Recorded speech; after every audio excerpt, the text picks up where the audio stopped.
할렐루야. 아멘. 무엇이든지 뜻이 있습니다. 무엇이든지 목적이 있고 방향이 있습니다. 하나님께서 이 우주 만물을 만드신 것이 사실이라면, 그리고 그분의 지혜와 사랑과 그리고 그분의 영광과 거룩으로 이 땅을 만드셨다면, 그리고 하나님의 지혜로 각종 생물과 그리고 사람을 만드신 것이 분명하다면 그 안에는 반드시 하나님의 뜻과 하나님의 목적이 있습니다. 하나님이 만드신 그분의 원하시는 방향이 있고 그 방향으로 하나님의 사랑과 능력의 빛이 비치고 있습니다. 하나님께서 우리에게 비춰주시는 그 빛을 바라보며 우리는 그 길을 걸어가야 합니다. 하늘을 바라보면 새들도 때가 되면 자신들이 가야 할 방향으로 날아가게 됩니다. 꽃들도 나무들도 심지어 벌레들도 잘 짜여진 각본처럼 때를 따라 함께 움직입니다. 여러분, 사람들은 어떠합니까? 사람들도 그렇습니다. 모두 달라 보이지만, 다른 인생을 사는 것처럼 보이지만 사실은 모두 같은 방향으로 움직입니다. 어린 시절, 학생 시절, 청년 시절, 그 시절이 영원할 것 같지만 정말 금방 중년이 되고 또한 금방 노년이 됩니다. 지혜가 많고 힘이 좋던 시절이 있지만 몸이 병들어가는 시절을 금방 만나게 됩니다. 모든 사람의 인생의 여정이 다르게 보이지만 사실 모든 사람들은 같은 방향으로 가고 있습니다. 늙는 것이라고 생각합니다. 약해지는 것이라고 생각합니다. 병들어가고 있다고 생각합니다. 우리가 그렇게 생각하지만 그렇지 않습니다. 우리 모든 인간은 사실 시간이 지남에 따라서 같은 고향을 향해서 가고 있는 것입니다. 원래 하나님께서 예정하신 그곳으로 가기 위해서 우리의 신체가 변하고 우리의 지혜가 변하고 각각 다른 길을 가는 것처럼 보이지만 모든 사람들은 같은 방향, 원래 하나님이 준비하신 그 집으로 향해서 돌아가고 있습니다. 우리는 이 시점에서 다시 한번 그렇다면 하나님께서 우리를 구원하신 하나님의 뜻이 무엇인지를 알고 싶습니다.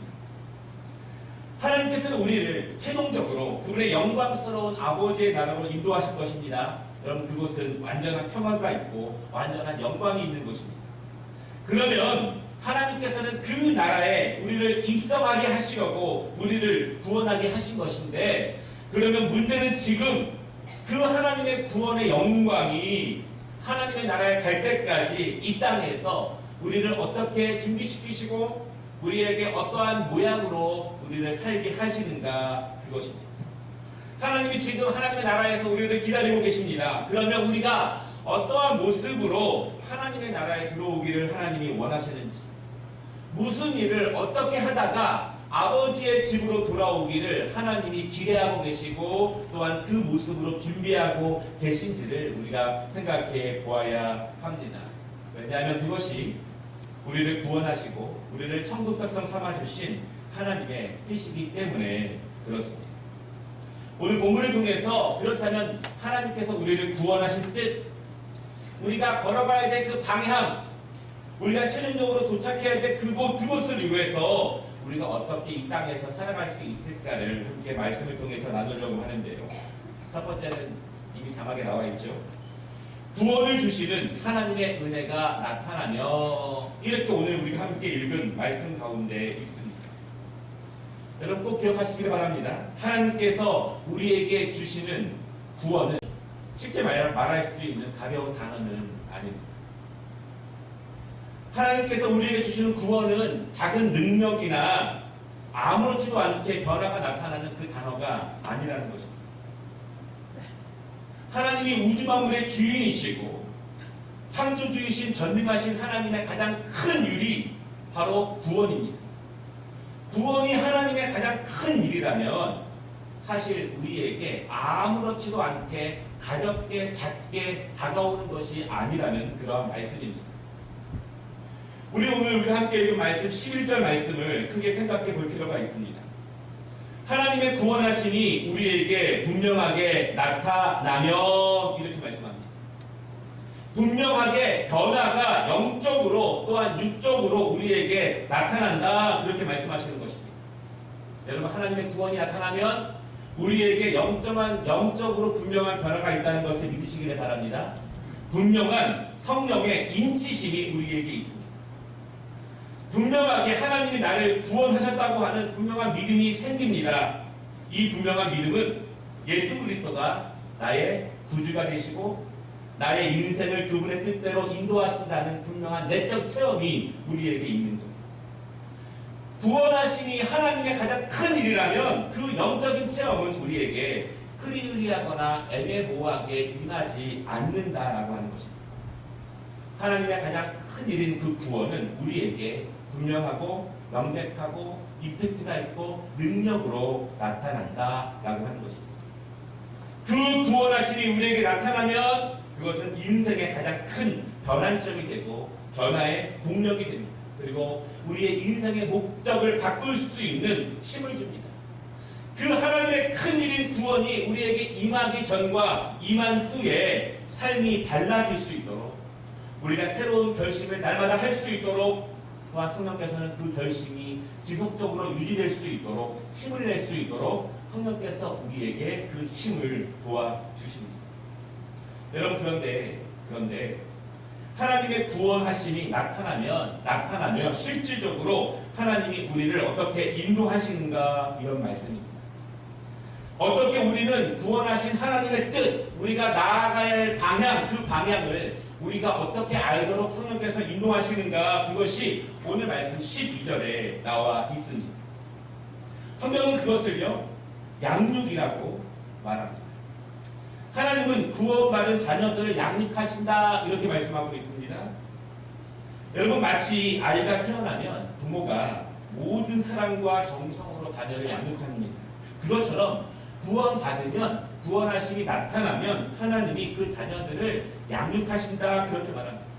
여러분 그러면 무엇을 위해서 양육하실까요? 어떤 방향으로 가도록 양육하실까요?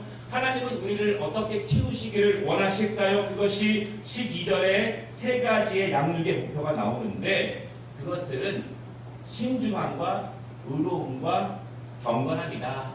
하나님의 구원이 나타나시면 우리를 양육하시는데 이 세 가지 목표가 우리에게 나타나도록 발전되도록 성숙하도록 하나님께서 우리를 양육하신다 그렇게 말씀하고 있습니다. 여러분 오늘 말씀은 디도서입니다. 디도서에서 바울은 제자 디도에게 이 그레데 섬의 교회를 맡기는 것입니다. 디도는 그레데 섬의 초보 그리스도인들을 섬기고 있습니다. 그 초보 그리스도인들에게 어떻게 하나님의 뜻을 알아가는지, 어떻게 하나님의 나라를 준비하는 그리스도인들은 어떻게 살아가야 하는지 그 그레데 섬에 있는 그리스도인들을 디도가 섬기고 있습니다. 그레데 섬에서 예수를 믿기로 결심한 그리스도인들은 이제 무엇을 어떻게 배우며 살아가야 하는지를 디도가 집중적으로 가르치고 있는 거예요. 여러분 사실은 이 그레데 섬은요 굉장히 특별한 섬입니다. 굉장히 당시에 유명한 섬이었습니다. 지금 그리스에서 남쪽으로 한 160km 정도 떨어져 있는 그 섬인데 당시의 악명이 굉장히 높았던 그런 섬입니다. 당시 헬라 사람들에게 이런 말이 있어요. 아 저놈 참 그레데의 사람 같구나.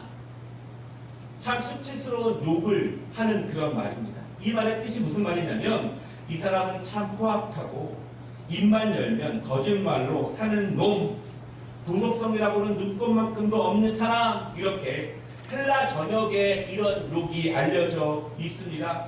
그래서 가장 멸시하고 무시하는 욕이 아유 저 그레데 사람 같은 놈 이런 말이었습니다. 여러분 이 말은 사실이에요. 디도서 1장 12절에 이렇게 말씀하고 있습니다. 그레데인 중에 어떤 선지자가 말하되 그레데인은 항상 거짓말장이며 악한 짐승이며 배만 유해하는 게으름뱅이라 하니 이렇게 말씀합니다. 그런데 이 말씀에 대해서 바울이 디도에게 말합니다. 이 말이 참말이다. 너는 그렇기 때문에 이 그레데 섬에 있는 그리스도인들을 엄하게 꾸짖어라. 이 증언이 참되도다. 그러므로 내가 그들을 엄히 꾸짖으라. 이는 그들로 하여금 믿음을 온전하게 하고 유대인의 허탄한 이야기와 진리를 배반하는 사람들의 명령을 따르지 않게 하려 함이라. 이렇게 말씀하고 있습니다. 여러분, 그레데 사람들은요, 이런 사람들이었습니다. 그런데 이런 사람들이 하나님을 처음 믿게 되었습니다. 처음 믿으면 그들의 삶이 갑자기 변화가 될까요? 그들은 거칠고 무식하고 포악하고 거짓말을 일삼는 그런 사람들이었는데 평생 그렇게 살아갔던 나쁜 습관들이 갑자기 변하지 않는다는 거예요. 노력은 하지만 다시 결심하지만 다시 시도해 보이지만 너무 힘듭니다. 너무 어렵습니다. 그러다 보니까 금방금방 포기하게 됩니다. 그런데 바울은 디도에게 이 그레데 사람들을 엄하게 가르쳐야 된다 이렇게 말합니다. 가볍게 친절하게 말해서 이 사람들이 고쳐질 수 있는 사람들이 아니다 그렇게 말합니다. 하나님의 자녀가 되었다는 것이 어떤 의미인지, 예수님의 자녀 구원하심이 나타나는 것이 어떠한 의미인지를 강하고 분명하고 엄하게 가르쳐라 그렇게 말씀하고 그것을 양육의 목표로 주고 계십니다. 여러분, 지금 우리가 양육받고 있나요? 양육받고 있다면 우리는 무엇을 위해서, 어떠한 목표를 위해서, 어떠한 방향으로 가기 위해서 우리는 양육을 받아야 할까요? 오늘 바울이 그레데 사람들을 양육하라고 말씀합니다. 그레데 사람들의 양육의 목표는 뭘까요? 그들이 이제는 어떠한 방향으로 구원하심이 나타나면 이제 어떠한 방향으로 나아가도록 바울은 디도에게 양육하라고 하느냐? 오늘 말씀해 보면요, 그것은 신중함과 의로움과 경건함이다.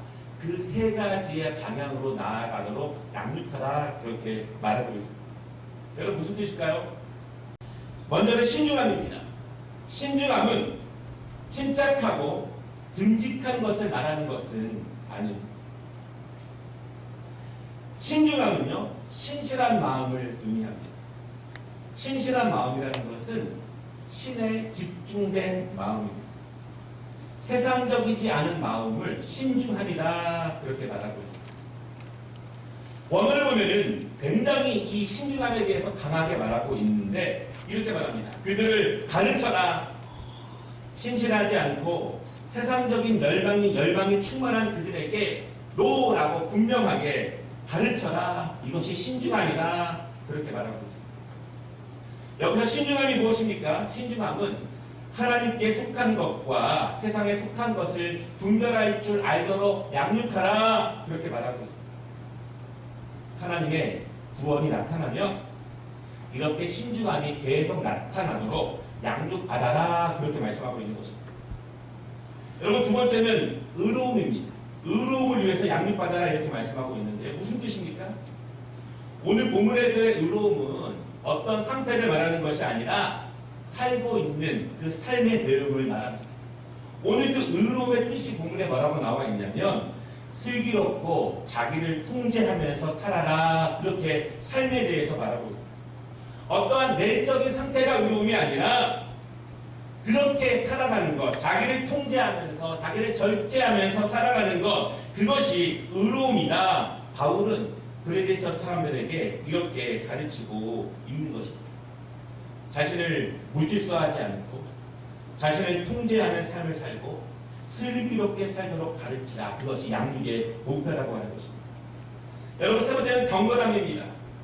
성경에서 경건함에 대해서 여러 가지로 말씀하고 있는데요. 오늘 본문에서 경건함이 무엇이냐면 하나님의 뜻대로 사는 삶, 그것이 경건함이다 그렇게 말합니다.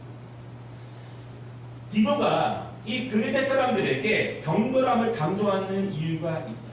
그들은 거칠게 삽니다. 그들은 무질서하게 삽니다. 그들은 거짓말을 잘합니다. 그들에게 경건함이란 내적인 신앙 상태만 말하는 것이 아니라 그렇게 하나님의 말씀이 이루어지도록 사는 것, 그것이 경건함이다. 그것이 양육의 목표다. 그렇게 말하고 있습니다. 오늘 바울은 디도를 통해서 구원받은 그레데 사람들의 신중함과 의로움과 경건함으로 양육받기를 원합니다. 그것이 하나님의 뜻이며 그것이 구원하심의 능력이 나타날 때 나타나는 은혜라고 말씀하고 있습니다. 여러분, 우리도 우리에게 이 구원하심의 은혜가 나타나서 우리가 이 신중함과 의로움과 경건함을 갖출 수 있도록 양육받는 은혜가 우리 모두에게 임하시기를 주님의 이름으로 축원합니다. 두 번째, 오늘 주시는 말씀의 두 번째 뜻은 구원하신 목적입니다. 선한 일을 열심히 하는 자기 백성이 되기 위해서 우리를 구원하셨다, 그렇게 말씀하십니다. 10절 말씀을 보면요, 하나님께서 우리를 구원하시고 양육하시고 우리가 신중함과 의로움과 경건함을 갖추면서 어떻게 살아가야 하는가, 그것을 말씀하시는데, 오늘 14절에 보면 이렇게 말씀합니다. 선한 일을 열심히 하는 자로 삼으시려고 하나님께서 우리를 부르신 것이다. 우리를 양육하는 것이다. 그것이 하나님께서 우리에게 원하시는 모습이고 우리가 나아가야 될 방향이다. 그렇게 말합니다. 한번 우리 옆에 분과 따라해 보겠습니다. 선한 일을 열심히 하는 자로. 따라해 보겠습니다. 선한 일을 열심히 하는 자로. 이것이 우리가 나아가야 할 방향이라는 것이죠. 여러분, 그러면 선한 일이 무엇입니까? 착한 일, 돕는 것, 구제, 선한 일인데, 오늘 바울이 이 그레데 사람들에게 하는 그 의미를 다시 한번 생각해 보아야 하는데, 여러분, 첫 번째로 선한 일은 무엇이냐면 예수의 복음을 전하는 것이 선한 일임을 믿으시기 바랍니다. 예수의 복음을 전하는 것이 선한 일. 선한 일이란 여러분, 자기 자신에게 하는 일이 선한 일은 아니죠. 다른 사람에게 하는 행동이 바로 선한 일입니다. 그렇다면 내가 변화되고 구원이 나에게 나타나고 내가 양육되고 있으면 내가 다른 사람에게 할 수 있는 가장 좋은 일, 그것이 무엇인가? 여러분, 그것은 명백하게 예수의 복음을 전하는 것이 가장 선한 일입니다. 우리는 늘 복음을 전하기를 원합니다. 전도하기를 원합니다. 여러분, 어떤 방법이 가장 효과적일까요? 어떻게 우리는 복음을 잘 전할 수 있을까? 여러분, 기독교 역사를 보면 가장 효과적으로 복음을 전하는 방법은 변화된 자신의 모습을 소개하는 것이 가장 효과적이고 능력 있는 복음 전하는 방법입니다. 그들의 사람들은 거칠고 무례하고 거짓말을 잘하고 예의가 없었던 사람입니다. 그들이 예수님을 만나고 말씀을 배우고 그리고 삶이 변합니다. 그리고 신중함과 의로움과 경건함으로 양육되고 있습니다. 그렇게 변하는 거예요. 이제는 그 더러움을 벗고 깨끗함을 입게 됩니다. 그렇게 변한 모습을 다른 사람에게 보이는 것, 그렇게 복음을 전하는 것이 가장 선한 일이다. 그렇게 말씀하고 있습니다. 우리나라 초대교회 시절에 여러분, 복음을 전하는 것이 너무나 힘들었습니다. 양반과 쌍놈이 함께 교회에 다니고 노비와 주인이 함께 하나님을 섬기는 것이 불가능합니다. 그런데 그때 하나님을 새롭게 믿는 사람 가운데에서, 예수님을 새롭게 영접한 사람들 가운데에서 이런 고백이 굉장히 많았습니다. 나는 하나님을 잘 모르지만 저 사람이 변한 것을 보니 하나님이 계신 것 같습니다. 나는 성경을 잘 모르지만 하나님이 어떤 분이시길래 저 사람을 저렇게 180도로 변화를 시킵니까? 나는 성경을 잘 모르지만 저 사람들의 가정이 달라진 것을 보니 나도 하나님을 믿겠습니다. 이렇게 고백하는 간증들이 너무나 많았습니다. 예수를 믿고 보니 주인이 변합니다. 종이 변합니다. 며느리가 변하고 시어머니가 변합니다. 그 모습을 보고 예수님을 믿고 신앙생활을 하기로 작정한 사람들이 굉장히 많았다는 것입니다. 다른 사람을 위해서 변화된 우리가 가장 크게 할 수 있는 선한 일은 우리의 삶으로 예수님을 전하는 사실이라는 것을 여러분 굳게 믿으시기를 바랍니다. 두 번째, 선한 일은요, 자기 자리에서 더욱 말씀에 의지해서 살아가는 것이 선한 일입니다. 우리가 오늘 2장 말씀을 읽었는데 그 2장 말씀을 종합적으로 보면 바울이 디도를 통해서 그리스도의 사람들이 변화되어야 된다, 그렇게 말하고 있습니다. 그리고 그것을 엄하고 담대하게 가르치라, 그렇게 말합니다. 여러분, 변해야 됩니다. 예수를 믿었다면 구원하심이 나타난다면 예수를 믿기 전처럼 살면 안 되는 거예요. 그래서 바울은 말합니다. 저렇게 거칠고 거짓말 잘하고 불성실했던 그레데 사람들이 예수를 믿고 나서 자기 자리에서 어떻게 변화되어서 살아가는지를 그 성 모든 사람들에게 보이게 하라, 그렇게 말씀합니다.